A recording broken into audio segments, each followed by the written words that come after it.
bayar terus. 10 hia 22. Kalau pilih 10 hia Pak Meh, tak cakap. Ada ukur atas beras. Menggoda kita makan beras murah ke apa begini begitu. Yang mau makan pizza, makan hotdog ke apa. Menurut nampak beras tu je. Agak-agak lepas kalau kita sesak dengan Allah Ta'ala, kita nak jawab. Aku tidak mampu. Jalan.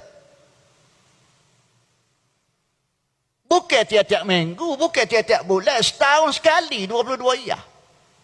Zakat ni ibadat. Ibadat untuk kita kerana Allah. Ibadat untukmu mu cari hak paling low kelas. Patutmu nak bersembah kepada Allah Ta'ala hak sebaik-baiknya. Allazi khalaqal mauta wal hayata liyabluwakum ayyukum ahsanu amala. Aku akan tengok amalan yang paling comel loteng. Kalau mau berzakat, mau pilih zakat yang paling comel loteng. Kalau mengikut nisbah 10 dengan 22, hak comel loteng 22 tu lah. Kakah lain boleh beli. Kalau kakah dunia, biar mahal sikit pun asal branded. Berjenama, tahan lama. Kakah dunia. Tapi kakah akhirat, mau pilih hak paling dah. Tak sah kau tak 10 hia. Bukan soal sah, tidak sah. Nak persembahkan benda ni. Contoh kita nak pergi hari keputeraan Tuanku. Dia kata semua masjid nak sediakan satu hadiah untuk kita persembahkan pada Tuanku. Kita nak benda lebih kurang gitu ke Tuanku. Oh, tak mungkin.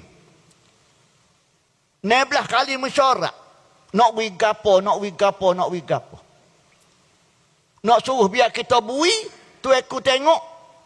Oh, ni hak mana ni? Oh, masjid pada Pak Ahmad.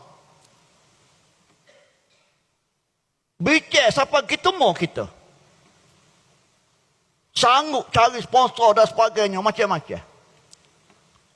Hari nak bagi, tak bawa tangan takut orang nampak. Muak ben jenazah. Pasal orang kata fikir hadiah kita, orang kau banyak.